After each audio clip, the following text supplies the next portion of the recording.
Hello, everyone.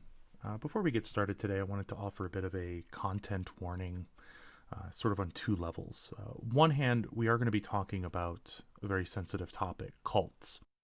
What makes a cult, what's involved in a cult, and we're also going to discuss someone's personal experiences in a cult like group.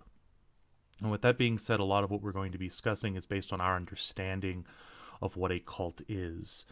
If you do feel that you might be a part of a group like this and that you are looking to get out, we will be posting things like resources, websites with information, and the like for anyone who is interested in knowing more. We do talk a bit about the word cult and how it is sort of thrown around a lot, and that kind of brings us to the second point. We are going to be talking about a lot of these topics in the context of extreme variations of religious practice. Now, this is also a very sensitive topic for a lot of people, and we definitely hope that we do some service putting it into context in a way that describes kind of a difference between what we would consider your average church versus a more extreme, I guess for lack of a better word, cult-like organization that engages in much more negative and harmful restrictions on individual rights. So, with that in mind, we just want to let you know going forward what you're about to get into, and to start, as we have in some earlier episodes, on a bit of a more somber note. So, with that, I hope you enjoy this conversation. I found it really fascinating and really engaging. With that in mind, let's begin. Hello and welcome to another episode of the Psychosocial Distancing Podcast. I'm one of your hosts, Daniel Chadbourne, and of course, with me, as always, is Thomas Brooks. I never leave. He's always here, sitting in the back. I just stay on the Zoom call forever. And today we have a special guest, Jordan Jones. Hello, my name is Jordan Jones, and I am a musician. I currently am a music director for a progressive-leaning church called the United Church of Christ, and I'm also a music teacher. Today we're going to be talking about, we're going to get into, I think, chapter 10 of the book on group processes, aspects of identity, and to talk about something different, we're going to talk about these groups and groups in relation to cults and cult behavior. And so I guess first we have to define what a cult is, and that's probably what we're going to spend most of our time doing. When I first talked about this, I put it into terms of that Supreme Court definition of pornography. I'll know it when I see it. Unfortunately, when people see what they think are cults, that's not necessarily the case. We have aspects of the way we kind of socially construct our environments. We've talked about this in relation to social cognition and social perception. But most of the time when we think of something like cults, we're thinking of really extreme cases. Heaven's Gate, the Branch Davidians at Waco, or the People's Temple at Jonestown. Things that end in violence, get a lot of news media attention, that's led by a very charismatic individual who kind of pushes things or is pushed to a point of that end. However, though, many groups that we would call cults and that engage in what we would call cult-like behaviors today would slip under the radar. And then on the other hand, some of these groups that may represent some of these traits that we're talking about, they may check a box here, check a box there, but they aren't necessarily cults.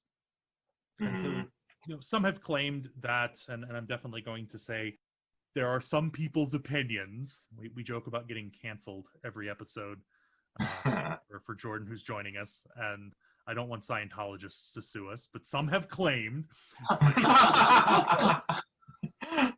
Some have also claimed that groups like the Jehovah's Witnesses are cults. They have claimed that science itself is a cult, or that political parties are cults, and then many other groups. And so, we're researchers. We need good operational definitions and evidence, so we can't just jump immediately to conclusions.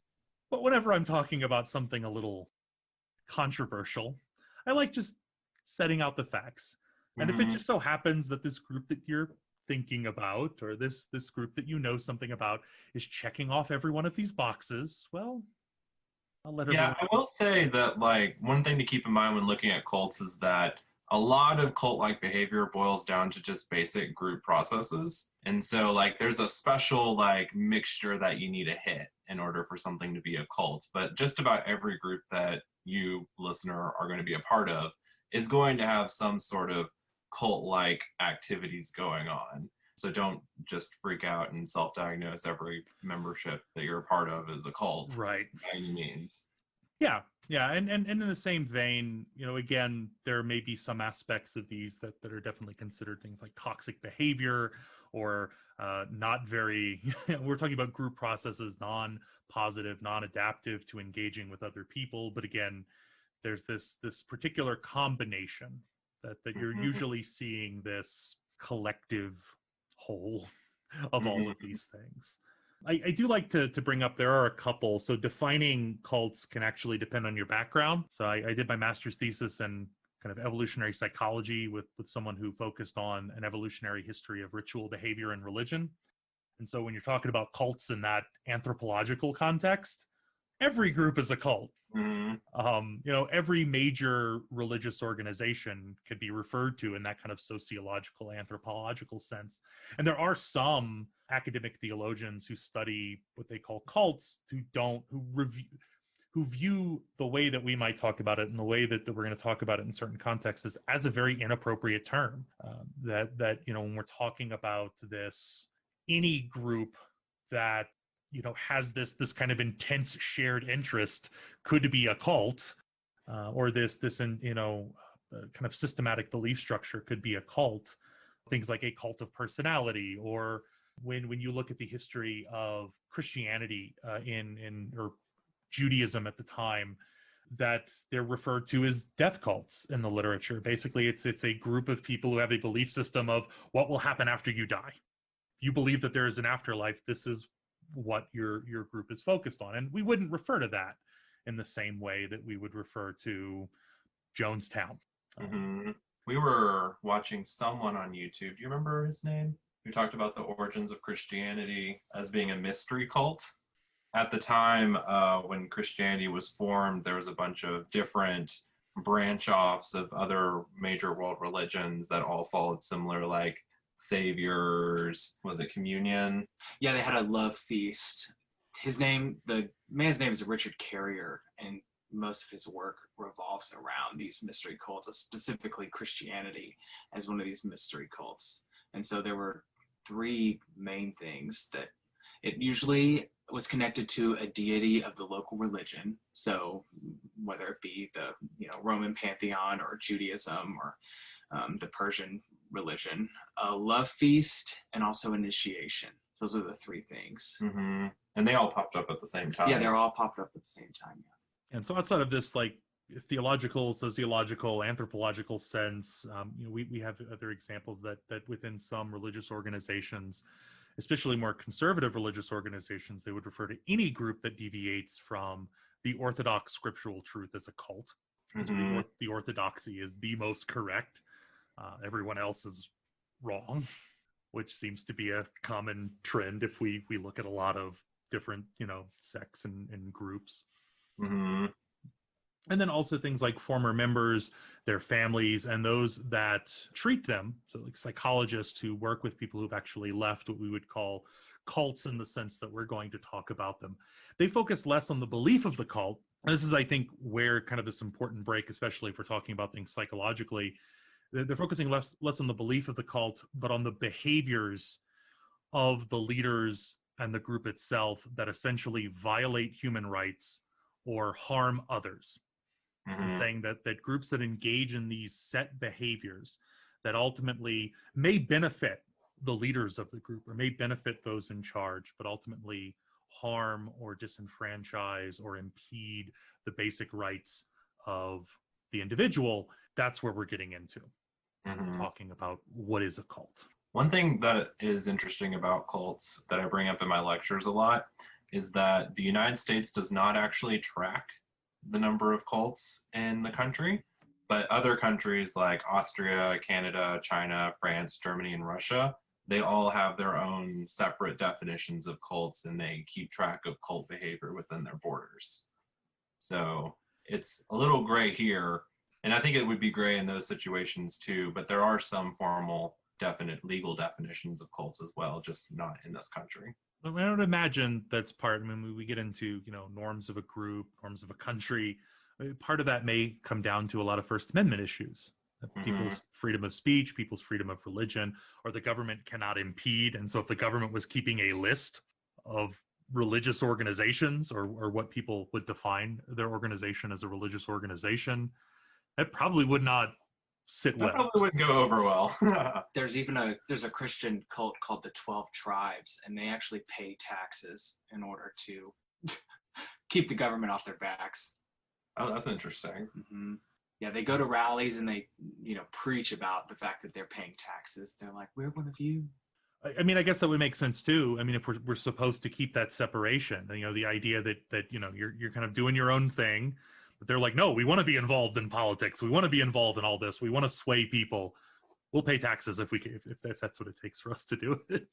So, I guess the sort of meat of this discussion comes down for one of the reasons why we have a special guest with us today is to talk about not just the nature of a cult, but firsthand experience with what we would define as formerly. Mm-hmm. Yeah, everybody's like, why do you have a musician on your podcast? Why is this guy going to talk about cults?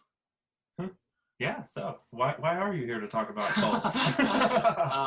I'm here today because I grew up in a small sect of Christianity called the Church of Christ. They have a lot of cult-like behaviors. And what? Oh, go ahead. Yeah. You might be asking the same question I'm going to ask, but kind of, I guess, what is the difference? You refer to this as a sect of the Church of Christ.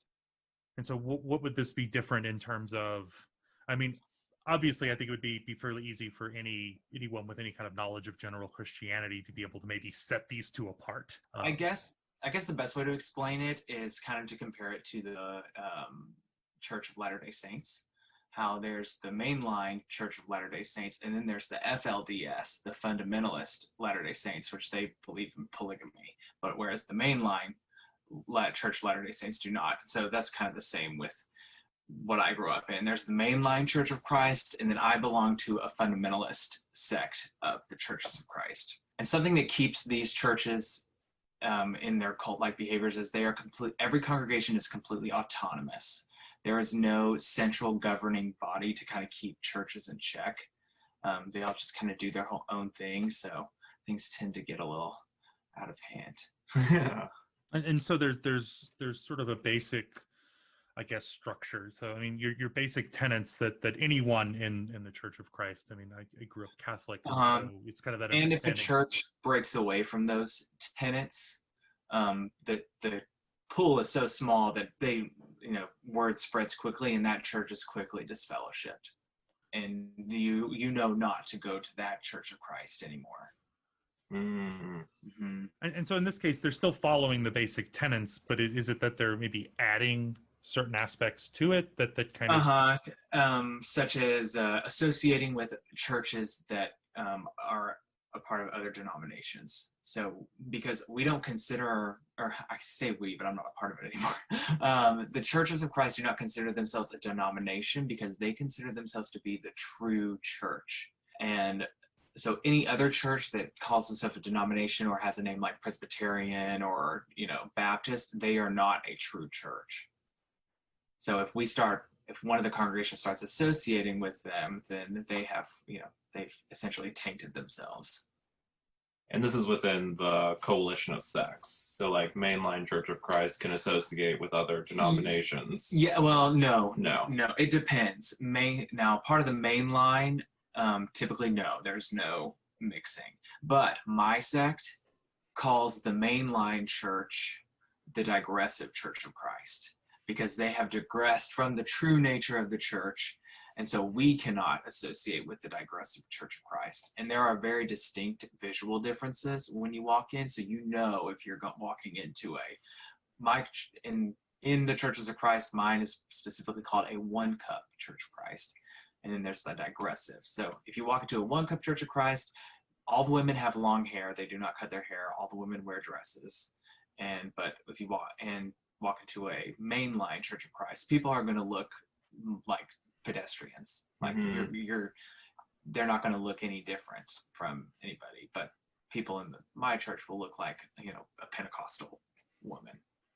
Yeah, that was definitely something that I remember growing up, going to a Catholic church. There wasn't really, and I think using that as a good kind of foil for some of this, because I would consider, there are a lot of things that we might hit on some of the lists, but growing up in a Catholic church, there's not the same kind of restrictions that we're going to be getting into with what we would consider very cult-like behavior.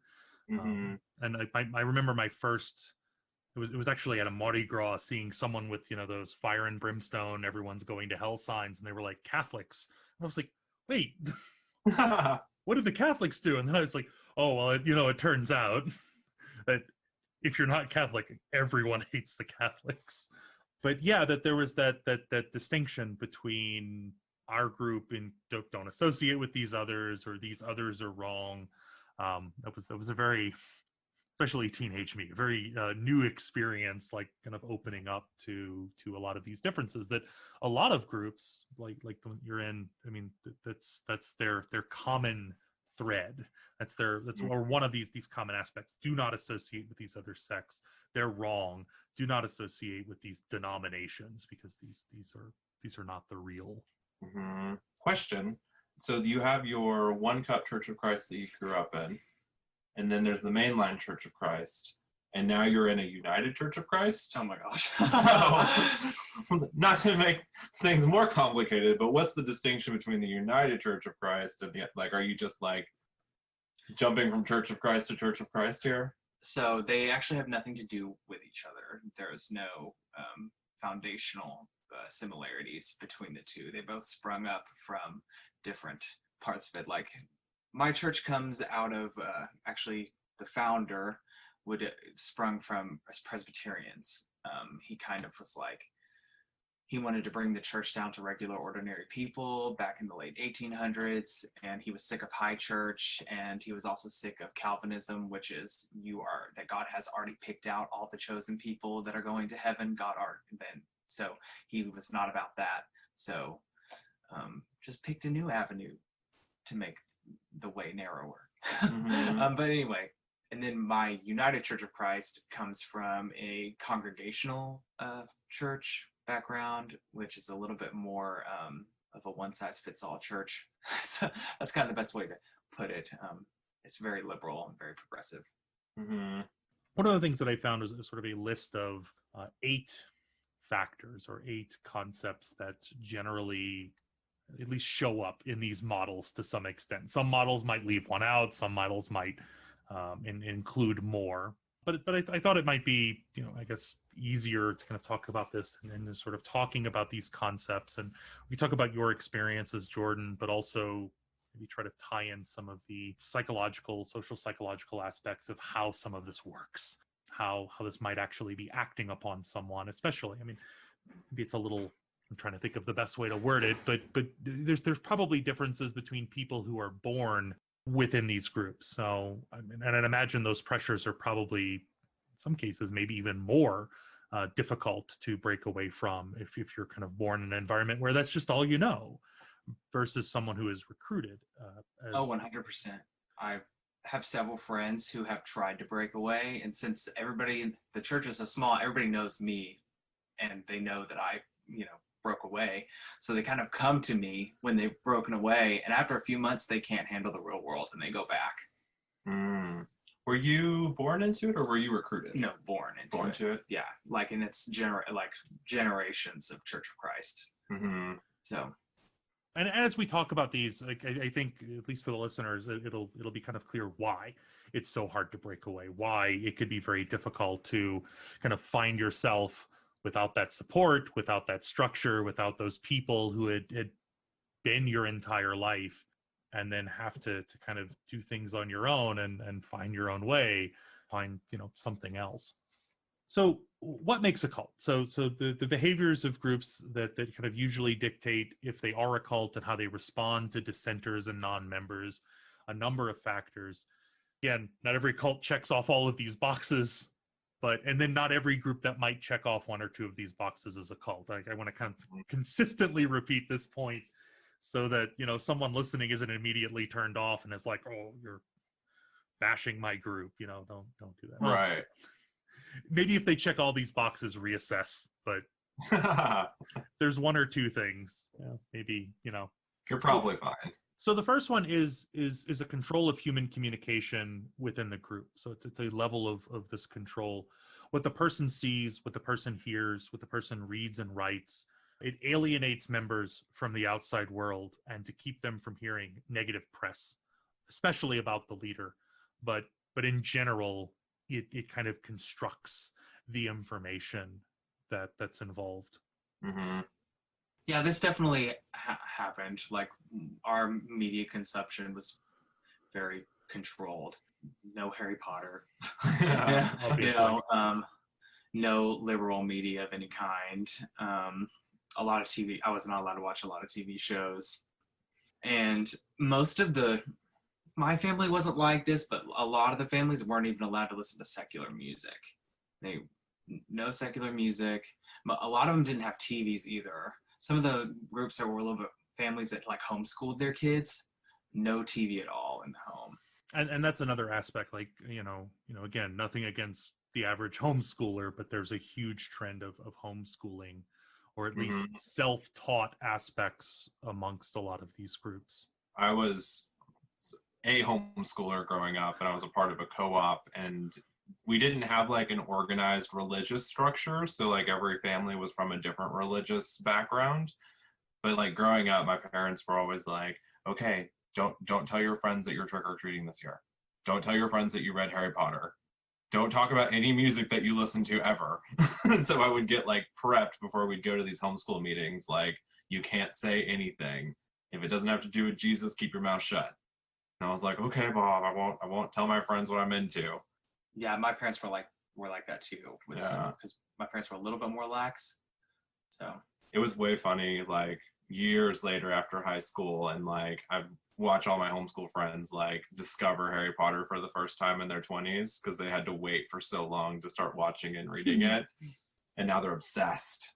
This kind of theme, especially when we look at individuals who do kind of break away from, makes me think of feelings of the Joe Rogan podcast aside, for any listener, the great interview with Megan Phelps Roper, who I think is a really interesting insight into the Westboro Baptist Church, and talks about like part of her beginning to break away was that she was put in charge of their social media, and so she was one of the few people allowed to break away from this informational control.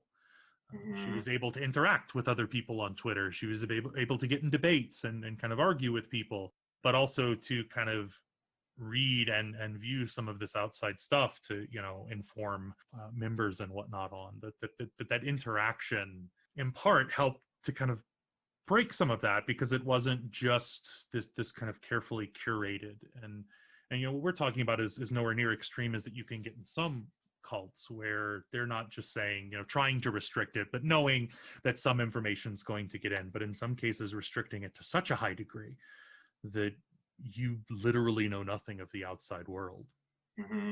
So we have control of human communication within the group. The second is mystical manipulation. So here's some examples. Jim Jones would have some members spend days secretly preparing feasts, and it would be unveiled with a hand clap, seemingly out of nowhere. It kind of increased his perception of godlike abilities.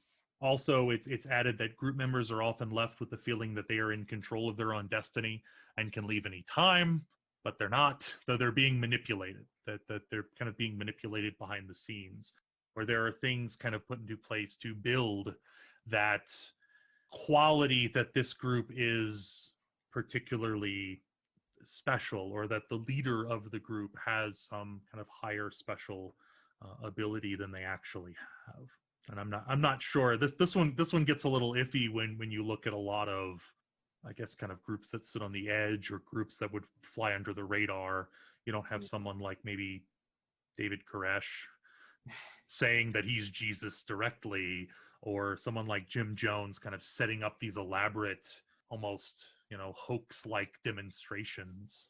and in my church experience growing up, it was we had the truth, and it was our responsibility to make sure everybody else knew it too. And so that was kind of our, how to make us feel special. Not necessarily a feeling, at least the way you've described it so far, not really a feeling that you could leave anytime, or is there that understanding? It's kind of made that thought I don't think that thought would have never entered my mind if I wasn't gay. I think if I were a straight white male, that thought would have not really entered my mind until I got older and saw the outside world more. But no, because they encourage us not to make friends with outsiders. So your only social net is those inside of the church, and kind of put this idea in your head that once you go out into the world and bad things start happening to you, it's because you left the church. And they don't realize it's because they don't have a social net. Right. Yeah. And so, I mean, in part, maybe that does tap a little bit into that manipulation, is that God's providence only follows those who believe, and those who belong to the one true church. To kind of tap into that, I'll skip ahead a couple, because you mentioned that, like, the real kind of core that kind of holds the group together is that sense of the truth. Again, that sense that every, you look at any mainstream non-cult Christian organization, Baptist, Presbyterian, Catholic, Methodist. Right. There's that, what they're talking about, the core aspect of, Jesus is the Son of God. This is the kind of core truth of Christianity, is very different than what we're talking about here. We're talking about that their particular niche interpretation of these aspects. And that gets to it's number 5. I'll jump from 2 to 5. Sacred science. Cult leaders, or these groups, often claim to have special insight into problems that are relevant to all of mankind. Anyone who disagrees is immoral, unscientific. Questioning assumptions is prohibited, but also it's tied into, like, they have the truth. Mm-hmm.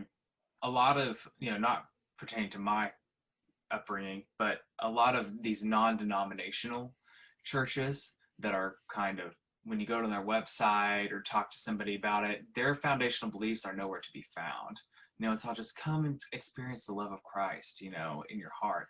And so you come and they get you to be a part of their group and then make you think it's so amazing. And then out of nowhere, they drop all these rules and regulations on you after you've committed.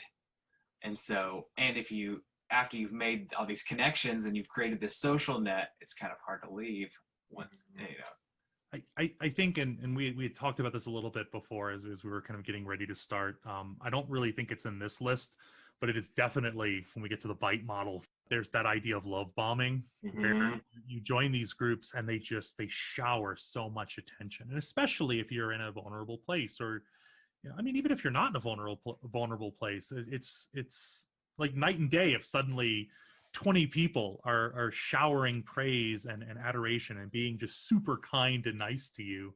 It makes me super weary when I go, any of my friends that are looking for recovery groups or 12-step groups, they're always held at these non-denominational, not very, they don't describe their foundational beliefs very well. And they're bringing in these free services that they label as, psychological help for whatever ails them, but they're really preying on people who are kind of down and out. We tried to help a friend of ours find a men's cheating network. So, like, men who cheat on their wives and needed, like, a resource and a community to belong to. They started going to one, and it was one of these Bible churches. And he was like, I don't know anything about the church. Like, I just go to the thing. They're not terribly preachy. They're really nice. And then we get on their website, and they had, like, some really intense beliefs there. Yeah, they believed in they were an apocalyptic church. Yeah. They believed in the rapture. Definitely Calvinist. So just kind of like, people go to these things. This is something, like, especially for psychology students, to keep in mind when you're suggesting to your friends or anybody who needs psychological help or wants to go find a resource. Always check the church before you send someone to a 12-step meeting. a church that is not trying to sucker you in will have their beliefs very clearly defined on their website. Like with a church that I work for now, the United Church of Christ, you know exactly what you're getting into before you go. Yeah, and If I you do mean, your research. right, if you're doing your research. But yeah, and that's a huge difference too, is that, you know, a group like this isn't maybe going to be as open about Mhm. everything, because if you are open about everything, it might make people a little wary or a little nervous, especially if you're a little heavy-handed in that. Because a lot of cults have a front. They'll be like a lifestyle group or a yoga studio or The professional development. one that called the 12 Tribes, they had this thing called the Yellow Deli. Oh, right. And they set up these yellow delis on college campuses, and they just advertise themselves as these hippies, and they have these rainbow buses, so they look like they're, you know, bringing back the 60s 70s flower power stuff. But then when you get into it and you see some of the practices, you're like, oh no. Lure you in with the Subway sandwich. So let's see, we've talked about information restriction, sacred science, and it's not just like in kind of a disconnect between science. It's saying, you know, we have this cure, we have the answer, and we could see the same and we would consider secular cults is that they have some answer to why this stuff is happening, that there may not be kind of a religious underpinning to it, but that they typically have some special insight that apparently no one has researched, no one is peer reviewed. And they kind of, at my church, we're not charismatic. So if you go to a church, you're not going to see a preacher screaming up on stage and getting on fire for the Lord. Every sermon is built like a lecture. So when you sit through a sermon, you feel like you're in a lecture hall and you're taking a college course. So it kind of feels like you are getting, you know, this very researched sermon, when in reality, none of the preachers up there in my church have none of them are Bible scholars. They're all apprenticed under other Church of Christ preachers. So they didn't go, you know, to a seminary or anything like that. But they present like they did. I guess because I learned the term today, we'll note for the listeners, when we refer to charismatic, we're referring to like speaking in tongues, taking on the Holy Spirit. That was new. I'd never heard of that, or at least it was new to me. All right, so information control, sacred science, mystical manipulation, demand for purity. So you are pure or impure. There is no in between, which usually is tied to the group and outside of the group. That's where the purity line is drawn. And again, we can talk about this with any group. You're either kind of on the good side or you're on the bad side. So even if we're talking about a secular cult in terms of purity. Purity is attainable, but it's very difficult to reach completely. The group, though, provides relief from guilt, as the person is a person and makes mistakes, but it also aids the group in control to restrict interaction with impure outsiders or excommunicated members. Yes, we all of that. There were public sins and private sins. Private sins were between you and God, so you could ask for forgiveness for those in prayer for yourself. But public sins that people of the world and people of the church, anybody who's not Christians, were called people of the world. You had to confess your sin publicly during a worship service and to ask forgiveness from God in front of the congregation. So that way they knew you were reconciled. And before, if you committed a public sin, you were barred from participating in any of the parts of the worship service. And in all the men take turns preaching, leading songs, doing the communion and stuff like that. So if people knew that you had committed a sin that everybody knew about, you were not allowed to participate until you made that confession, which we had a song where you walked up to the front of the room and then you would talk to the preacher. And if you were a man, you would stand up and you would say what you did in front of everybody. But if you were a woman, because women were barred from speaking in public, you had to tell your sin to the preacher, and then the preacher would tell everybody what you did. Yeah, that's like night and day from growing up Catholic. Yeah, I know. I'd much rather have confessed my sin in a really dark box with a Yeah, man I can see on the other side. okay. Though the church I went to, we would sit kind of face to face. Sometimes you would have like a barrier between you, but I had actually attended some churches where you would talk directly to the priest, and it was always a very cordial understanding. Like, okay, you did this, well, go say some Hail Marys, like that's how you would atone, and read the rosary, and as long as you were sorry. But that was it. And I mean to the point where like we have, I mean, some states I think have more explicit laws, especially when it comes to like clinical psychologists and what they should tell and what they shouldn't. But priests are even barred from some of those laws, where if I go to a Catholic priest and were to confess something criminal, the Catholic priest doesn't have to report that. It's like, okay, it's super private, almost like talking to your doctor and having that under HIPAA. That's very different. And I guess like, because the thing that I was thinking of with this, not just the striking differences, like is it, I guess, the worse sins that you would have to go and be very public about, or Yes, like gossip or gluttony. Typically you're not having to confess for those, even though those are very public. So yes, there is a hierarchy of sin. this gets us into number 4, which is confession. In the church, this is a private affair and about atoning for sins, like what we would see in more mainstream churches. It's a very private affair. It's not very public. But in a cult, it's a confession, in some cases, not just of very public confessions, but also confessions to leaders or confessions to certain people within the church of all past behavior, which helps them not only attain that purity as well as atone. However, in the case of a cult and the past confessions, they can be reminders to guilt the person into staying, or used as a threat if the person leaves. This is actually, again, not to make overt accusations, but these confession is one of the things that when people like Leah Remini talk about Scientology, they talk about confession because they record everything. And it's this idea that like, well, if you leave us, we're just going to go air your dirty laundry.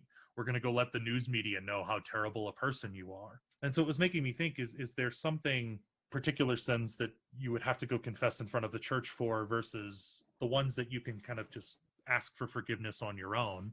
What would, I guess, some examples be of the ones, would it be to that point where it does kind of put you in a really sensitive spot because now everyone knows this really bad thing you've done, or at least this perceived really bad thing you've done, versus like no one really, if you gossip, you just go and ask for forgiveness and no one's really guilting you over that. I guess there's some social cost, not anything as like what Leah Remini experienced, Right. nothing on that level. Now for me, I had to confess being gay. I kissed a boy at school and everybody at school knew about it. And so having everybody at the church know I was gay meant everybody was going to treat me a little different because, gay's a little bit harder to get rid of. And there are definitely social repercussions that not everybody knows this deep, dark secret about you. I will say that because it's not as severe as that people do get some anonymity from the bigger, that it makes it easier for repeat offenders to hide. And so a lot of people, especially in these autonomous church groups, that these bigger offenders and repeat offenders take shelter inside of these, and they've been forgiven of all their past sins. So there's that. And so, I mean, it kind of ties into that purity aspect, because by confessing, you're on the track to purity, even if you don't mean it. You just have to confess. Yes. You just have to announce it. You don't have to confess again and again and again, because people are like, oh, he's getting right with the Lord. He's doing his best.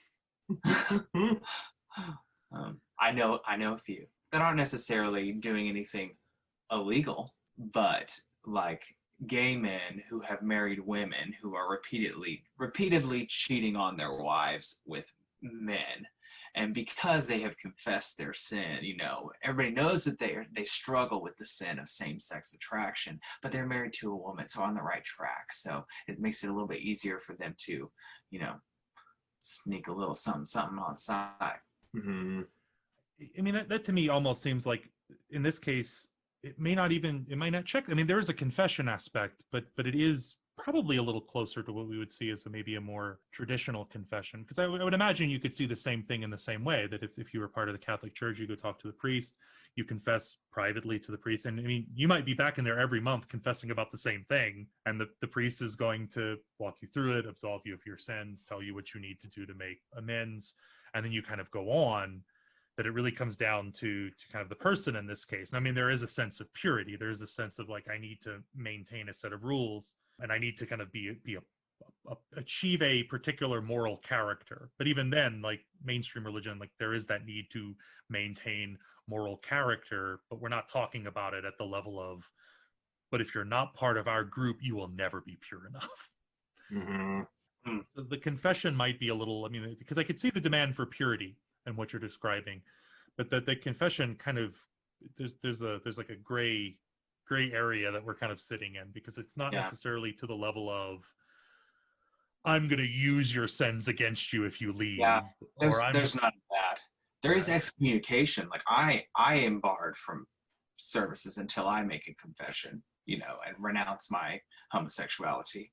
And even like, oh, there's more strict ones. Like if you divorce, you're not allowed to get remarried. But if you marry, you can get remarried if there was adultery involved. Okay. But so like if you got married again, and it wasn't legal to say, you would probably be excommunicated or barred from at least participating. Just taking it all in. It seems like y'all's confessional was, as opposed to like the Catholic Church confessional, like it's kind of a double-edged sword. So people of less power end up getting harmed by it, but people with more power can hide their abuses easier with it. Yes. Mm-hmm. Well, in my case, growing up Baptist, like we didn't even talk to the preacher about our sins. Like it was just me and God, and then you crossed your fingers and hoped that nobody was praying for you at luncheon. Unspoken prayer requests, and everybody's like, "Ooh, your nephew is messing up again, isn't it, Darla? Bless his heart. Bless his heart." So that's usually like there was no confessional aspect on my end growing up, but then I mean, that's kind of the split. When Luther split, it was like you guys are putting all these stipulations on how easy it is to get out of sin. So maybe we should just make this a me and God thing as opposed to a, mediator or something like that. Mm-hmm. Yeah, and the public confession part of it has to do with how the group is seen to the reputation, because when you make a public sin, you've hurt the reputation of the church. I think that kind of gets us into that identity aspect. I mean, that's what a lot of this is arguably when we think about group processes, especially Thomas and I, social identity theorists, this idea that they're trying to boost that identity within the group. And the more identity you have with the group, the more likely you are to follow the norms, the more likely you are to maybe agree to more extreme stuff. There are other psychological processes, that we've talked about, that once you agree to one thing, makes it easier for you to agree to the next thing, like the kind of foot in the door technique. So outside of this, we have kind of the last three of these kind of basic categories. So loading the language, the group tends to adopt cliches and expressions to separate them and to create a feeling of belonging. Words taken in everyday use are given very different meanings within the group. People of the world. Yeah, worldly people. People are typically, when they're baptized, they are then considered brother or sister. The church that I'm a part of now, we do not use that language. But yeah, Brother Jones, or Brother Jordan, that would have been what I was called. Also, taglines. So every plan that was ever made was followed by Lord willing. Mm. Yeah, Lord willing, always. Certainty is pride. And so, yeah, I'm just trying to think of anything else. This is one of those difficult ones because every group does this. Yeah, to an extent. A lot of groups have slang. A lot of groups have particular things that mean one thing to them, but mean something very different. Maybe a mantra to some extent could be tied to this. Repeating a phrase over and over again that kind of bonds you to, or makes you, more salient of this group that you belong to. We do that a little bit in psychology. Correlation is not causation. Yes. Consistently say that. Yeah, that there are these, these ways that we adopt particular mantras, phrases, whatever it Oh, may be. ours is where the Bible speaks, we speak, and where the Bible is silent, we are silent. That is, yeah, Ooh. that is our mantra. I was going to say, going back to your United Church of Christ, where Okay. you're at right now, they've eliminated a lot of like traditional Christian language and jargon and phraseology. Oh yeah, because this is more for high church. Define So high church real quick. Catholic, Episcopal, those tend to be more high church, so more ritualistic. So you're going to see incense burning, you're going to see alleluias being sung, and the building's going to be beautiful. There's going to be a cathedral, and low church is more your, First Baptist of Commerce, Texas. and you're going to see guitars and drums. You're going to hear people saying amen and clapping. So one of the things that this makes me think of is like, if it changes, aspects of the identity could change. And this resonated with me is the John Mulaney stand-up. I don't know if you've seen it, where he talks about and also with you. So peace be with you, and also with you is the common Catholic saying. Well, it's not that anymore. Yeah, it's and also with your spirit, which blew my mind because I hadn't been in a Catholic church since that change. But it ultimately kind of hit that identity aspect of like, well, this was an aspect of who I was. This is part of me growing up, and I'm like, wait, this aspect, this thing that I have taken for granted, this bit of language that I have taken to heart, this ritual that I engaged in every Sunday is now different. Mm-hmm. But it's also tied to part of that ritual. I mean, there's a lot of psychology that looks at not only the benefits of ritual. My master's thesis professor, that's kind of his whole line of research, is how ritual in part makes us human. We were able to bond, we were able to engage socially. In some cases, we may have actually used a ritual for things like pain relief, and so humans were better able to survive because of it. And so it does definitely bond individuals as a group. I mean, look at like army cadences and other shared language. I think we had talked a little bit about song as an aspect of this. Yeah, tell us about songs, because Jordan's a musician, so he's done music for a lot of different things. The church I grew up in, we sing a cappella. And for those who don't know what that means no instruments. It's only the human voice. And in 4-part harmony, so you got a soprano, alto, tenor, bass going. And so that was kind of the binding aspect of my upbringing in church, was the singing, because since everybody sang all the time, we were fantastic. I mean, I'm trying to imagine it. I would imagine it just sounds amazing. Oh, it was. I miss it every day. I miss it. Singing is I'm a little biased, but for me, singing is one of the most communal things you can do with another human, because anybody, no matter who you are, can, engage in some kind of music together. And churches use this to emotionally manipulate. This goes back to the emotional, mystical manipulation part of it. But it is a ritual that everybody does together, and music is very emotional. What kind of differences, I guess, in terms of emotional manipulation are there with churches? Oh, okay. If you go to like a mega church, you're going to get songs that we call them 5 words, 7 verse songs, because there's 7 verses, but there are only 5 words you sing.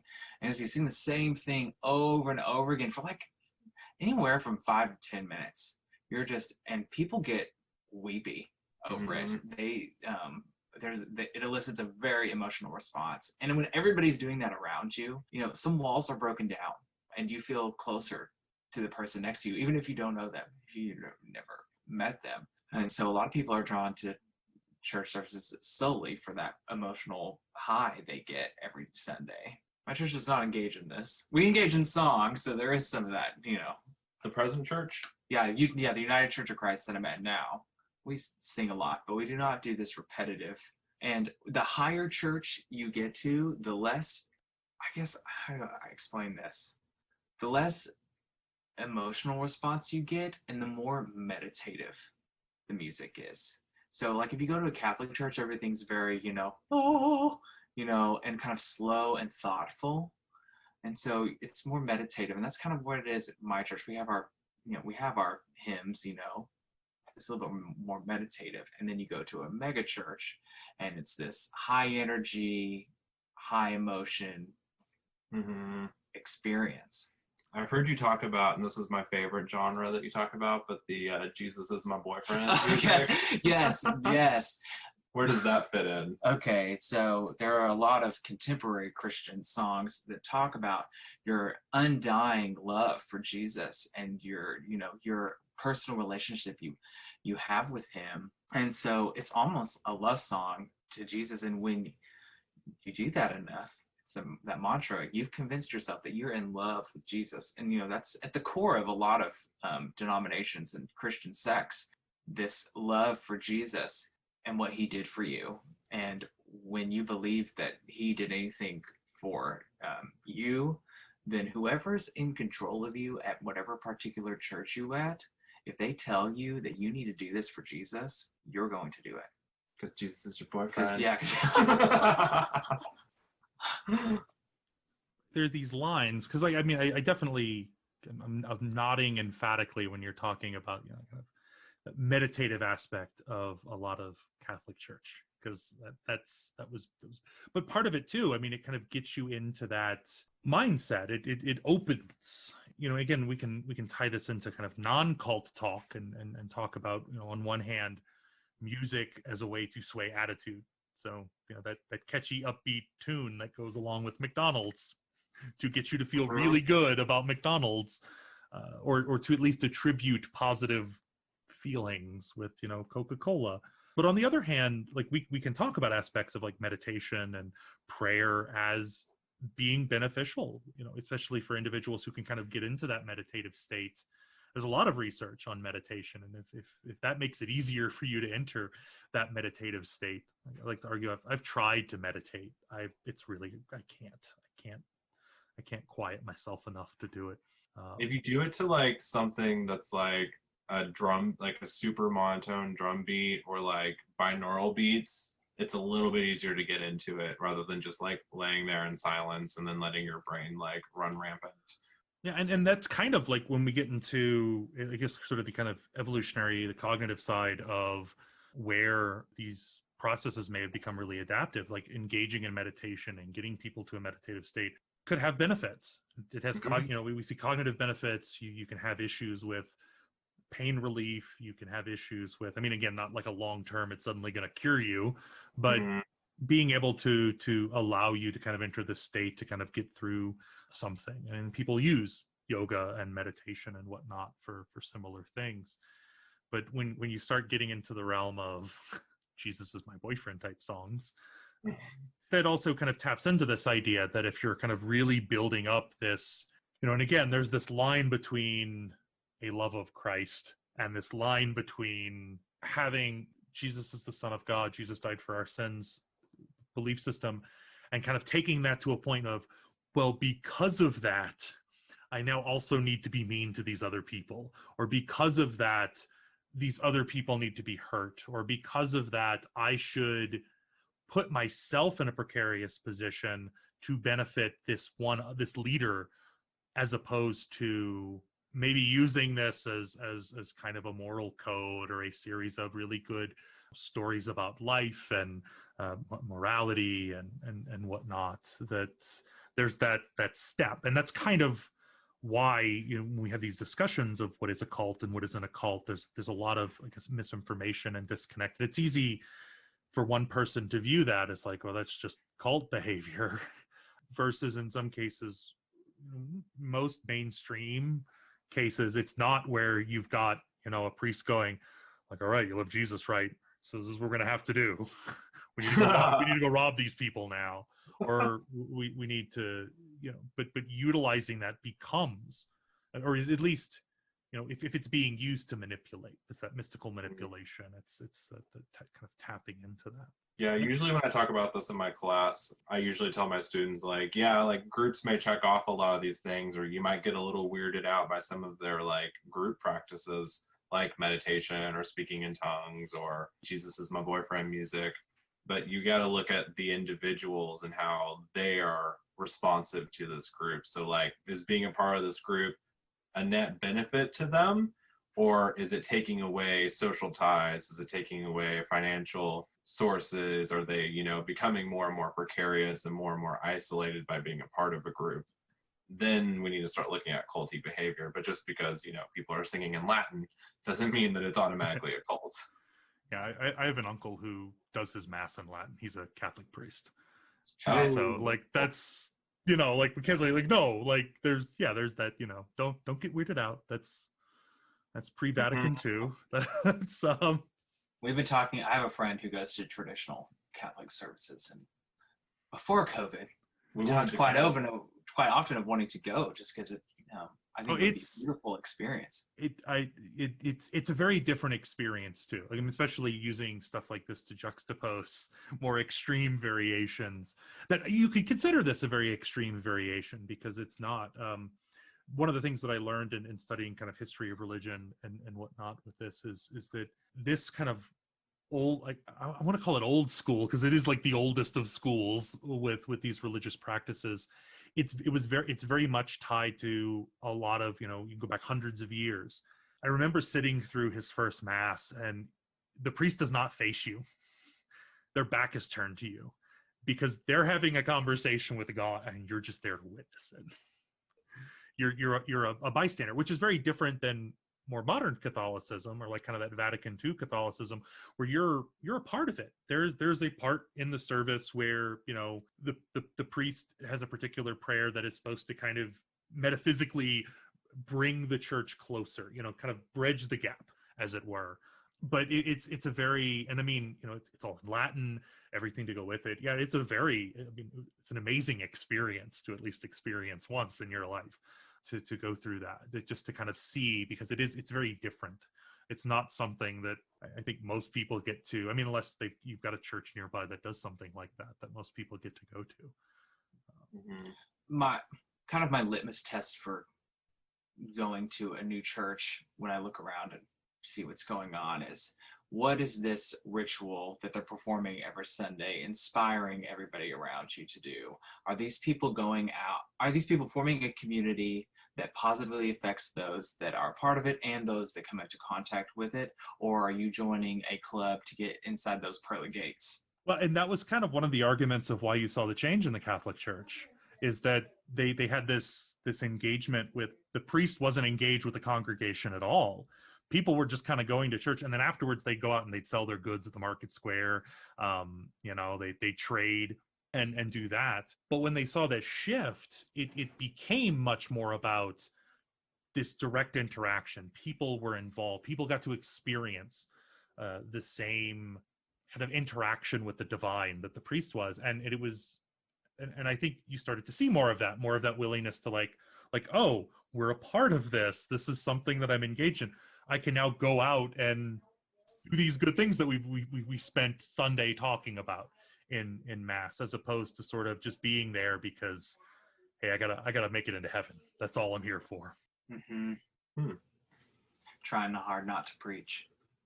You? I gotta stay off the soapbox. Oh no, we invite soapboxes here. We had to lower Eva off onto hers last week. So they're like, no, tell us what you actually think. No, in fact, like part of this is like to share experiences and to kind of talk about, these differences and to get different perspectives. And I mean, I've got mine, and a lot of mine is heavily tied to having grown up. Having not been to a Catholic church in, I don't know, probably the better part of a decade, but having grown up with that being kind of my core understanding of religion until graduate school. Mm-hmm. Mm-hmm. Yeah, I got opened up to a new world by going to a conservative Christian college, because it was far more liberal than my upbringing. I went to Harding University, which is in Searcy, Arkansas, and they are a college affiliated with the mainline Churches of Christ. There I got to experience many different interpretations of Christianity, because not just Church of Christ people went, several, people did all different kinds of Christian upbringings went. And that was when I was like, oh, all right, yeah, no, Mm-mm. Not going back. Not going back. So I guess this helps us move into, because we've been talking a lot about belief structure, how churches are set up. So one of the big aspects of cult, as we get into these last 2 points in this particular model, is doctrine over person. So personal experience does not matter in favor of the cult. It is invoked when a member has a conflict between their experiences and what the group says they should experience. So things like an abusive partner gaslighting, but it's really about the doctrine itself, that the person, again, that there's the difference between like living a Christ-like life and saying that, like, no matter what, like this interpretation is everything. Oh man. Okay. The first time I ever questioned when I was living in was I was 10 or 11, and one of my best friends, his mom was getting a divorce from her husband, and it was because he was physically and verbally abusive towards her. And I told my dad that I was so happy that she was able to get out of that situation, and my dad said, no, that is not a happy thing. And I said, well, why not? He said, because in the Bible, God says that all divorce is evil, and that the only reason, and the only justifiable reason anybody should get a divorce is because of adultery, because one partner cheated. And that's when I really started questioning. I was like, whoa, even if somebody's personal experience with this rule is very bad, that doctrine trumps all. Mm-hmm. This also happened in the home too, with power, like male, female power structures. My mom, many times, her say was completely thrown out the window just because my dad was the man. Now, he was never, I would never say he was abusive, but there were several decision-making, times where my mom's opinion did not matter. It's kind of funny. My mom wanted that situation so bad. Oh, she wanted a man to take charge. She did. But my dad is so nonchalant and like chill that like she would like set up a situation for him to make a call and like trump her opinion about something, and then it would always fall through and she'd still have to make the decisions because he just was like, I don't care, whatever. And she's like, no, tell us what to do, you're supposed to be head of the household. This also falls in line with the LGBTQ community. The overwhelming amount of data that shows that, closeted and people that repress their sexuality are depressed, suicidal, that it's not healthy. But, doctrine trumps all. So yeah, personal experience doesn't matter unless it's to tell you why you're wrong. Mm-hmm. And I know many people who have changed their stances because of personal experience. So also many that haven't. Yeah, and I mean that's kind of, I think that's one of the things that we see in researching social psychology. Like if there's anything, like the more and more you learn about other perspectives and other groups and other ways to kind of view the world. I mean, we talked about this with the global citizenship with Stephen and Eva, that there's, again, that increased perspective gives you more perspective taking. It gives you more empathy. It gives you more, and that may, involve, especially if you're in this situation where someone's saying, hey, if you you have to be a part of the group, and if you don't hold to this rigid code, it may allow for some more of that questioning. Or like in your example, you see something so extreme that you're like, how is this wrong? Like how can this be the case? I remember some of the things that I looked at that made me at least question. I hope she never listens to this, but I joke that my grandmother is, so like there's the Pope and then there's my grandmother, like in terms of like the Catholic hierarchy. Right. But there were a couple of times that I remember too, that like there were some points that was like, well, you can't enjoy this because it's evil or it's bad. Like I got into Dungeons and Dragons at an early age, and there was this moment where I was like, wait, how? Like it's a game. Like, I'm not literally summoning demons. And I will say that my conversations with her, and this is why I would not consider Catholicism a cult in this matter, because I was allowed to do stuff like that, and I was allowed to, like, I remember having a conversation with her. I'm saying, like I know you have this view of something like Dungeons and Dragons, but like, do you view Star Wars as evil? And she was like, no. And I'm like, well, it's got monsters and it's got magic and it's got all the same stuff. And she was like, okay, as long as you don't believe it, it's fine. And I'm like, no. It's a storytelling device for me, and that was that like thinking about like my, again, those experiences that definitely wouldn't be considered cult, because I was allowed to question, I was allowed to plead my case to some extent. No, I don't know what that feels like. I mean, okay. Now that you say that, I hope to God my dad doesn't listen to this. Yeah, my parents would be mortified if like they knew I played Dungeons and Dragons, because there was no conversation there. I could watch Harry Potter, but I couldn't play Dungeons and Dragons. It's where do you want to draw? And Dungeons and Dragons has a long. I mean, we could maybe we'll do an episode on this at some point. It has a long history of stereotyping. Yeah, because it got caught up in the Satanic Panic. Yeah, That's predominantly why. And then, of course, we get to our last one, and then we can talk about the bite model a little bit. Dispensing of existence. Outsiders, and I think we've covered this to some extent already. Outsiders are not holy people. The cult is good. You cannot be good unless you are a member. This can also lead to harm against non and ex-members, as they are rationalized as being less than true human. By also providing those who have some uncertainty and doubt, the cult helps with that. Again, it we talked about that a little bit, of trying to bring in people who have some uncertainty and doubt. And it also plays up the uncertainty of not knowing if they might have the answers, or the person might have the answers, because they do. The group does. The group always does.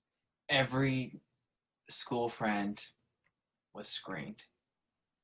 We asked them what church, if they went to church in the first place, what kind of church did they go to? And this kind of trained us to be that awkward kid at school. We're like, hey, you want to come over to sleepover? Well, what church do you go to? So heavy screening of friends. Typically, we were only allowed to go over to friends' houses as if it was like for a study group. We typically weren't allowed to go spend the night. When we were younger, yeah, but as we got older, no. And because we might be tainted by the unholy people.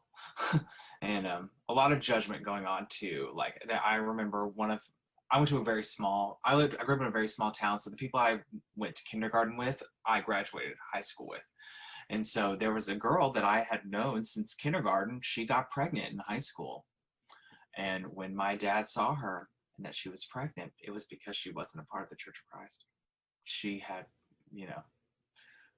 that was the reason. Mm-hmm.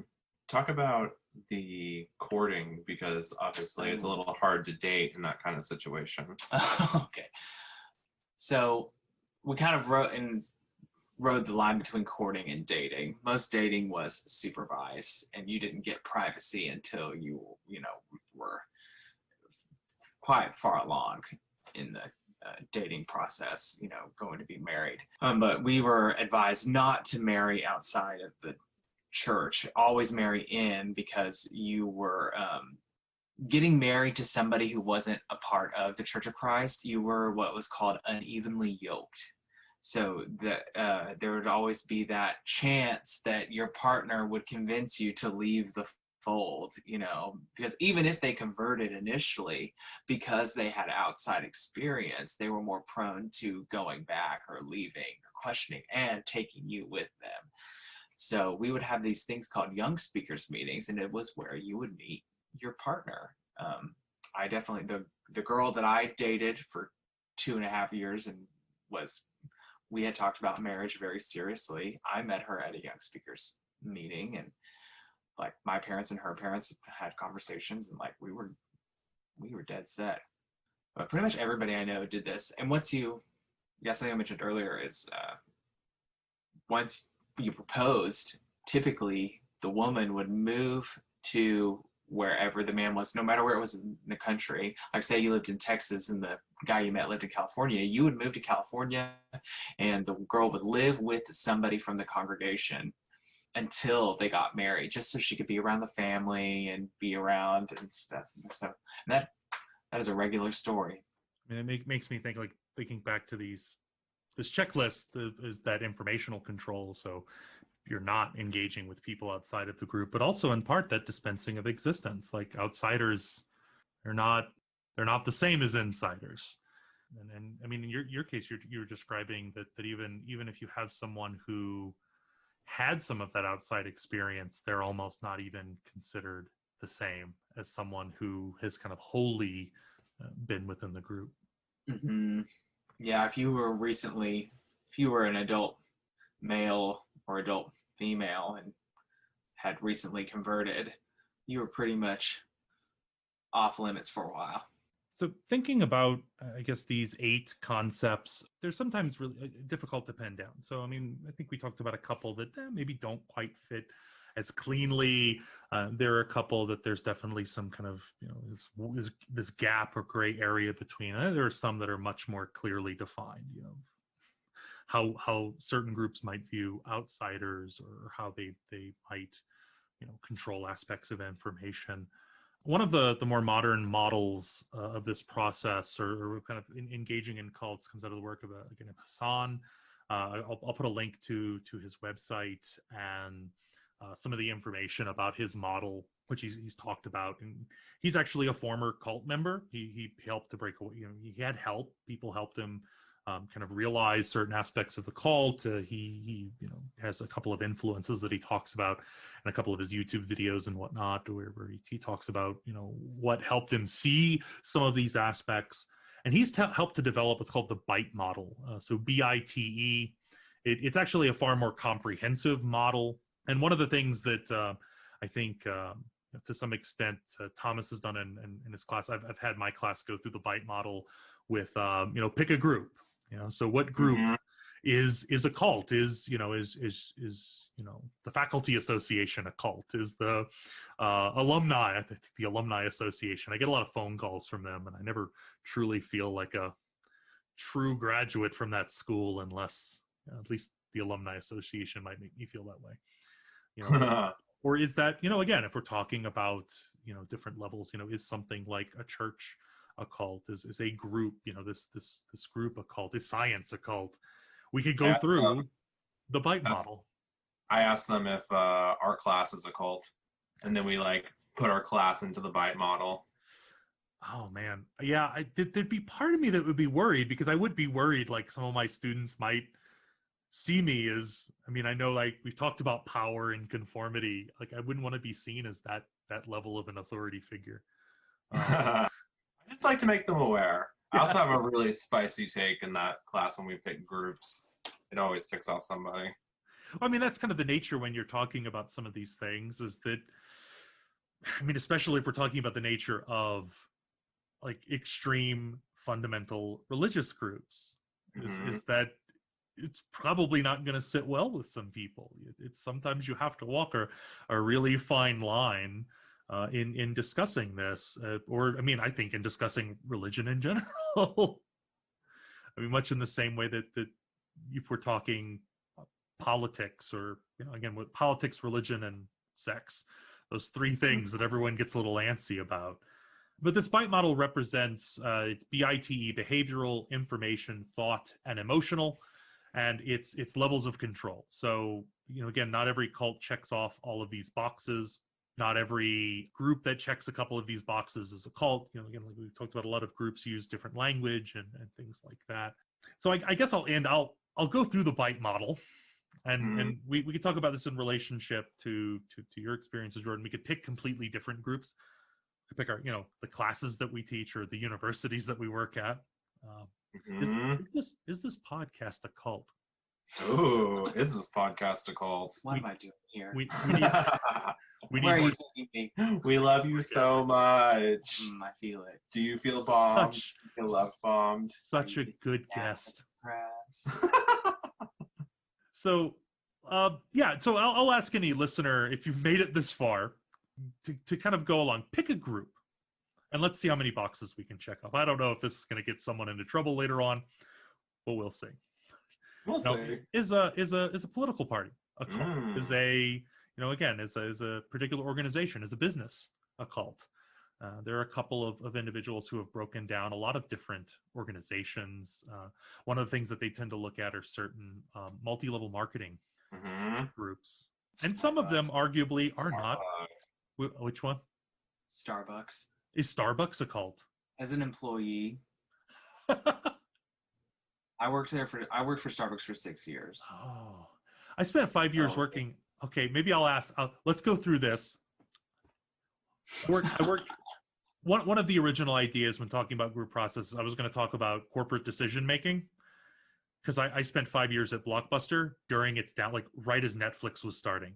So I was there when they were a little stable, and then I was also there when things got really bad.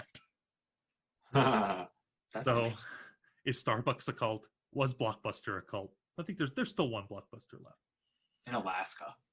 Yeah. There's part of me that would like to go because they sell merchandise. Like, I'm a little nostalgic. I really enjoyed my coworkers, but it was. How strong is your commodified identity, Daniel? Not Alaska to get a corporation swag. Oh no, my gosh. No. I do not like Blockbuster that much. So, all right. So the B in BITE is behavioral. So behavioral control. So here are some things. They dictate where, how, and whom you associate and live with. This could tie into friendships, relationships, marriage, and sex. Blockbuster did not do that. I don't know if Starbucks restricts you that much, or restricted you when you worked there. Ooh, controls types of clothing and hairstyles. That's very corporate. Yeah, that's Starbucks. Yeah. Now, Starbucks has become more lax over the past 5 years, but while I was there, it was very strict. Financial exploitation, manipulation, and dependence. Oh man, yes, the financial exploitation of Starbucks is intense because they pay you minimum wage, but then they have you get their health insurance, and then they pay for your college, and then they give you into retirement, and almost, I want to say, a good chunk of your paycheck goes to that. And when you're not working there anymore, it's kind of like what's happening? Like, especially for low income people, like Starbucks keeps you there. And they work you to death. Oh man, It's not an easy job. It's not an easy job, and you're getting paid. Oh, sorry. What? I have strong feelings about it. Oh, yeah. We're gonna sit back and talk. I'm gonna be very general about my cult I grew up in, but Starbucks. I regulate diet, food, drink, hunger, or fasting. I mean, we can get arguments about number of breaks and lunchtime at a retail. I don't think that necessarily fits. Manipulation and deprivation of sleep.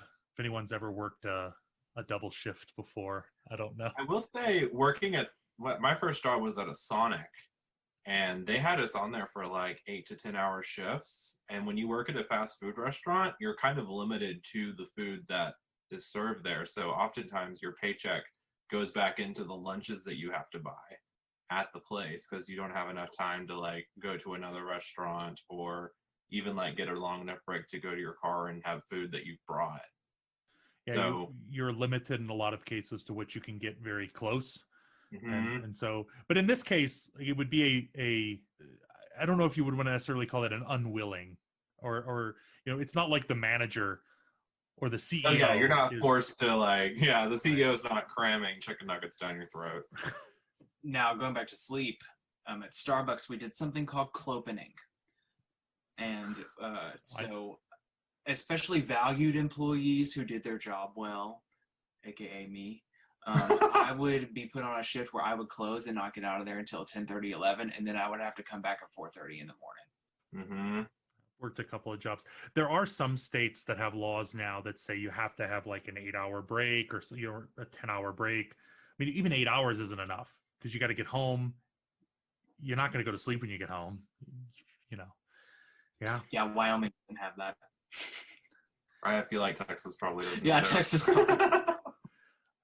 Restrict leisure, entertainment, and vacation time. Yep.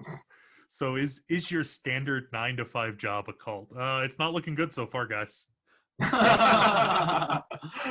Let's go to information. Well, let's see. What was major time spent with group indoctrination? Permission. Well, I mean, there was a lot of. If you've ever gone through job training, I don't know, maybe. Oh. As far as church goes, we would meet three times a week. Well, okay, twice a week, but on Sundays you were there from 10 o'clock in the morning to almost 8 o'clock at night. You were there all day Sunday, and then Wednesday nights we would meet again, and all of that time was, church. I will at least say to the retail description is that things like threatening to harm family or friends for compliance, disobedience is punished with beatings, brandings, tattooing, rigid rules and regulations are a little up in the air, Imprisonment. Right. I mean, you get your pay docked. Yeah. You can. Yeah, I mean, there can be rewards and punishments to modify behavior in some cases. All right, information control. Deception. So things like withholding information. I'm going to use my list. It's a little more condensed. Withholding information, systematic lying, distorting information to make it seem more acceptable. On our list, there's spying on other members. Oh, that happens. Yeah. That happens. The secrecy, pay discrimination, like keeping your it's a very huge being integrous about how much you get paid, and not telling everybody. Yeah, not being able to talk to maybe the media, or to go to someone and say, hey, like I got this problem. I mean, even people within the organization, because you might want to talk about like, hey, like apparently I've been here longer, but you're making more money than me. But there's a lot of information withheld. Hey, are you guys going to be firing people soon? No, of course not. Don't worry about it. Mm-hmm. The company is doing fine. Minimizing outside information. This isn't really something that, unless you have a lot of rigid information control. So a corporation may not change that, though, again, this could be tied to other things. If it's harder for you to find information about policy or about what you can and cannot be forced to do. And so like the corporation as a whole may not, but you could have bosses who act like cult leaders. Yeah. And that might be a way to look at it is that, the CEO as a whole is by law has to put a lot of that stuff out there, but you might have someone at the local level who's trying to skirt around some of that. Yeah, no, I think the spying on other members is one that makes me think of the 9 to 5, because like people are competing for those hours. And so you may be friends with the people at work, but also you're competing with the people at work to get better hours and get time off and make as much money as you can. And so if they catch you doing something kind of shady, gossip will start. Yeah. Extensive use of cult generated propaganda. I mean, oh my gosh. With Starbucks, yes. Starbucks, they give us inspirational book that Howard Schultz probably helped him write it. It's just, the inspirational story of Starbucks is, coming up.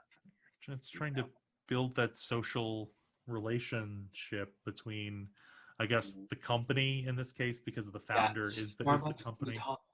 We call it your third home.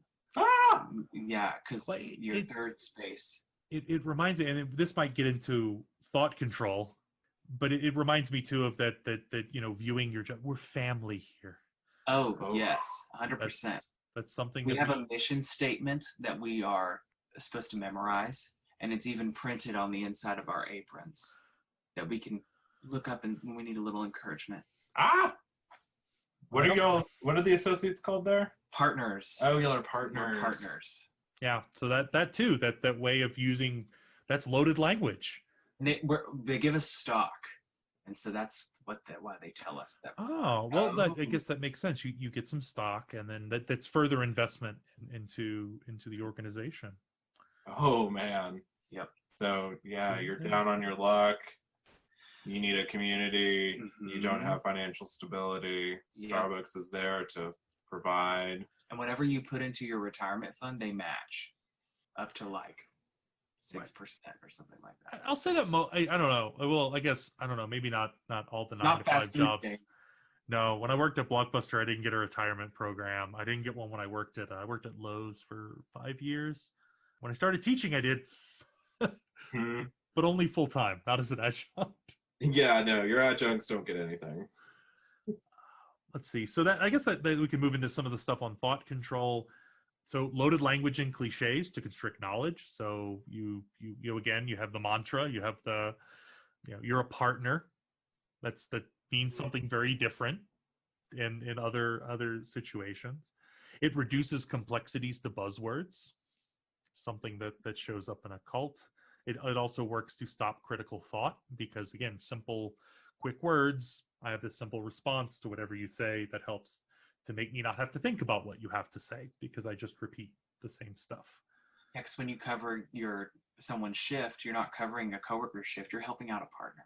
Oh, it's a pleasure serving you this evening. Oh, no. I'm looking at you, Chick-fil-A. Now, some of this, I think it's maybe a little harder to make this stretch. So changing a person's name and identity. Well, I guess we could get into the aspect of that partner identity.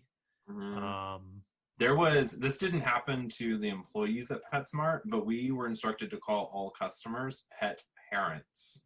And so we were changing the identity of the people that we interacted with. I almost wish that that would be our last thing. I'd be like, I'm done, and just end the podcast on that, and just be like, no, I hated it. I refused. Which is why I didn't last there very long. So members internalize doctrine as truth, black and white thinking, good versus evil, us versus them. I don't know about Starbucks. I worked at Lowe's. We didn't really have that view against Home Depot. It was never an us. I remember a customer telling me, I can't wait till they open up a Home Depot. And I was like, good. I hope they open up one in this there town. were some shift managers that were evil. And there were some that were good. And typically, and there were factions. Too. There were, people who were loyal to one shift supervisor as opposed to another. The manager one in particular, she had a group of people that she was close to, and it wasn't just shift managers, but it was, employees, regular employees too. And I was a part of that circle for a little while until I booted myself out of there. I was trying to think, was there any inter-departmental conflict at Lowe's? Was I don't know, plumbing out to get gardening or something like that? No, I think we got along pretty well. There were a couple of employees, and they were typically employees that weren't as motivated as everyone else.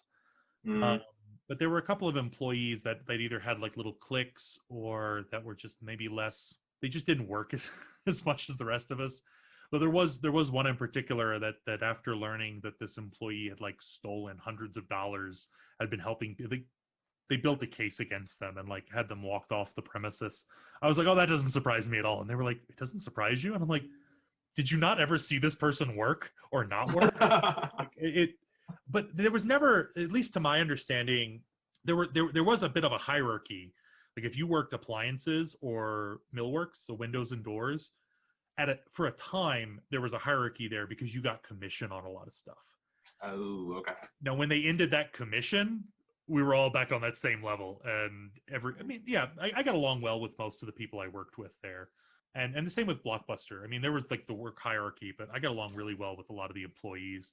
There might be some stores, you might have that one manager that people talk about, but I don't really see the interdepartmental stuff, because a lot of us, we worked everywhere. We would find ourselves in gardening and have to help someone, so we kind of just everyone helped everyone out. It was pretty cordial. I think at PetSmart we had that quite a bit. It was the fish reptile people were a clique, and then the cashiers were a clique, and then the stocking people were a clique, and then the groomers, and then the vets. And we were no contact, very, very little contact between the two. And the fish and reptile people were really rude to the cashiers. Cashiers and non-cashiers is something that shows up a lot, especially in places that have cashiers. That was definitely something that there was maybe not conflict, but there was definitely a difference, a hierarchy. When we talk about groups. But this is, again, none of this really would This represent really isn't thought control. cult So behavior. Yeah, I mean, other things, and this is where I find a lot of this really difficult to pin down in a setting like that. Things like rejection of rational analysis, though. I worked at Blockbuster when things were going bad, and I remember myself and other employees going, how is this going to work? Because the math does not add up, and we're not dumb people. And they were like, trust us. I'm like, and it turns out it didn't work out. It turns out that you can't compete with Netflix the way that they want to. no. Forbidding critical questions about the leader, doctrine, or policy. That's something that can come up. Labeling alternative systems as illegitimate, evil, or not useful. Teaching thought-stopping techniques to stop negative thoughts. So denial, rationalization, wishful thinking, chanting, meditating, singing, or humming to block out the unwanted arguments. No, I had to listen to angry customers. I wouldn't consider that. The customer is always right. Oh. Yeah. I mean, I guess that's a rejection of rational analysis. If a customer came to me and said, you made my drink wrong, but I made it to recipe, and I even remade it to recipe and had them watch me, but they still said I did it wrong. Oh man, that would just kill me, because I would have to submit to the customer and be like, you're right, I did it wrong. I did not have that. When I worked at Blockbuster, I had there was a great manager I worked with. I remember once he was we had to destroy. I don't want to get into the whole reason why, but we would destroy discs. The way Blockbuster worked is we got movies from the companies. They got a cut. We got a cut. That's how Blockbuster had so many movies. Mm-hmm. And he's destroying basically stuff to send off to the movie company, send it back to loss. And someone's like, why are you doing that? And he goes, oh yeah, all these movies, they have viruses on them, so we're destroying them. And someone in line was like, wait, like, is that why my Xbox red ringed? And he was like, yeah, probably. It got and just completely straight face. And like, you could never do that in a company. Yeah. That was super restrictive. We had a little bit of power at PetSmart, especially like in the fish department, because several times I would go over and follow the customer to the line, and I'd be like, you are not getting a refund on these fish if they die. You did not do what I told you to do. I will sell you these fish, but you're not bringing them back. And so I would like scratch out their receipt and then sign on it. And it makes me think too, like when we're talking about, so like, is a business a cult? Well, it not really. They had dropped some behaviors. Yeah, the CEO is probably not out trying to check off these lists, but again, you could find yourself in situations, and again, that's just like, it's a good way to look at this in terms of like maladaptive group processes. So things that groups might do, or people with power in groups might do to manipulate others or to influence others. And if you do enough of them, that person can maybe rise to that level of like a cult leader. But in other situations, you can see some of these boxes get checked, but they can't like threaten your family. Yeah. Maybe they can withhold your pay. Maybe we can argue that. I mean, but one thing also to keep in mind, and like the spicy take I usually have in my class when I teach this, is we look at the military, because both the military and corporate America are designed by psychologists. Like, you can go into industrial organization psychology and teach managers and CEOs and people starting businesses how to set up their business in a way that facilitates some of these culty behaviors to get better interactions from your employees and your customers. So I'm sure there's a lot of psychologists at Starbucks. Oh, I'm sure. Putting that stuff together. Yeah, I mean, in the same way as we've talked about aspects of like religious background, there's a lot of this that is kind of tied into the way we kind of naturally come together and the power of ritual behavior. I mean, we look at the military as a great example of putting people through initiation processes, ritual behaviors to build these strong identifying bonds, which on one case, if you're going to war and fighting next to someone, you might want them to be really identified with you and support you in the same way as they might support a brother. Maybe that doesn't work so well at Starbucks in terms of adaptive behavior, but if something like your life are on the line, like maybe you want that level of close ties and bonds. And then this takes us to the last, emotional control. So manipulating or narrowing the range of emotions. Some are evil emotions, some shouldn't be had, or they're selfish to think of them. Basically things that cause guilt or confusion. Teach emotion stopping techniques, so much like those thought stopping techniques, emotion stopping techniques as well. Problems are the person's fault, not the group's fault. Mm-hmm. Guilt and unworthiness are promoted. You're the one not living up to your potential. The family, or not, if the family, if deficient, your past is suspect, your affiliations are unwise. There's a level of social guilt or identity guilt. You aren't doing enough to better yourself because ultimately that's going to better the group. And this is in like a personal feeling of something like, what's it called? Imposter syndrome. Yeah. This would be the group making you feel that imposter syndrome so that you keep doing more and more for the group because you'll never do enough. Mm-hmm. I see this behavior, this not ever doing enough, is that Starbucks never hires inside for managers. I have never seen somebody work their way from an employee to a manager position. But there are several training programs to train you to become one eventually. Mm. And so you're just always striving to get the next spot up. But you never get the next But spot you never up. get this next spot up. I knew people that have been working for Starbucks for 10 years and they were still waiting to get their own store. Yeah, I didn't see that. And in Blockbuster, there were a lot of people brought up from within, but there's also a high turnover rate, but that's a whole other story. But there were people, I came really close. If it wasn't for leaving, I came really close to becoming a store manager. I bounced in right before they crashed. Instilling a fear of the outside world, enemies, losing one's salvation, or being shunned by the group. Might be a little harder to see. I mean, maybe if it's a very, very small company, locally owned, if you're going to leave, you can never come back to the store again. Mm. And there are some companies that when leaving, you can be barred from their premises. There are some people in particular on YouTube who talk out about GameStop and talk about poor business practices, issues with how they treat some of their employees, some kind of maladaptive things that they do. And these people are kind of shun on sight, at least where they live. Extremes of emotion, so love bombing and praise, then declaring you're a horrible person. Yeah. So if you're doing good, you're the best person in the world. But if you're not up to that level, you're terrible. Right. We talked about ritualistic and public confessions of sin. Yep. I covered that.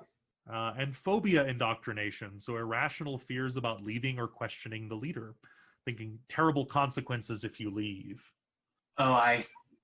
The other night I got in a rabbit hole of ex-gays. There's the big ex-gay movement.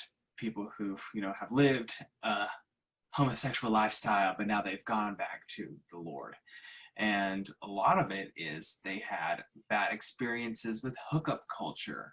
And it was very emotionally damaging for them. And because of their upbringing, they believe that it was not caused because of, that hookup culture can be toxic, but because they did not have the Lord in their life. And so they went back to the church because they were like, oh, if I just go back, bad things won't happen to me anymore. That's when he was like, yeah, I went on a hookup and I went on a date with a guy and he proposed that we have sex. And I said, well, as long as you don't leave me. And he said, the next day he ghosted me and then I got tonsillitis. And he said that triggered a whole set of emotions he wasn't prepared for. And so he went back to the church. Yeah. For anyone listening, that's a really maladaptive view of relationships. Yeah. So yeah, I mean, we've talked about the nature of cults. We've talked about aspects of the bite model. Turns out Blockbuster was not a cult. Mm-hmm. This podcast is probably not a cult. No, we don't have enough people, and Phew. You're safe. I was so worried. Co-level of control. Yeah, I'm pretty egalitarian. I'm gonna go back and edit this, and then we'll see what we all say. I'll suddenly change the information. Oh, he was secretly the cult leader this whole time. So we do have to end on one thing because we missed it last time, and I don't want to forget it this time. The bias of the week. We're going to talk about the bias of the week. Oh, that's better. I need to like sample all of this. So we have two biases of the week this week because we completely didn't talk about it because of the intimidation of having a discussion with Stephen and Eva. The almost most professional talk we've had yet, but Dr. Plant, I think, takes Dr. the Blunt win. takes the week. Yeah, no. Steven is a gem. All right, so we have two. One, the third person effect. This is Davison, 1983.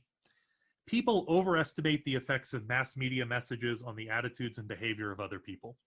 Oh.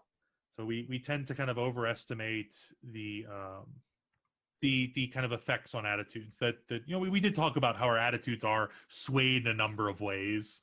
Mm-hmm. Our feelings affect a lot of that.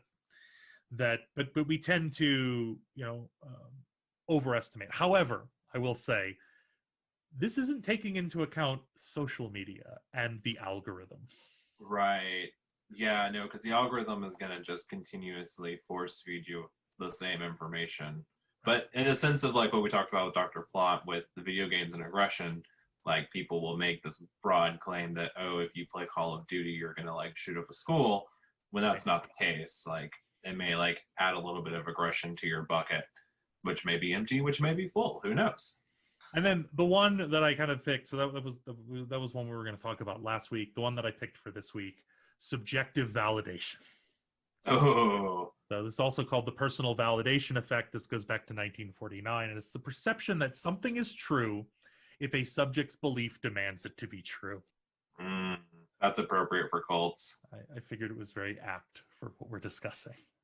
So hopefully you didn't find out your group is a cult. Fingers crossed. I guess we can end on that. Or hopefully you did and you have the strength and the courage to leave, find help to leave.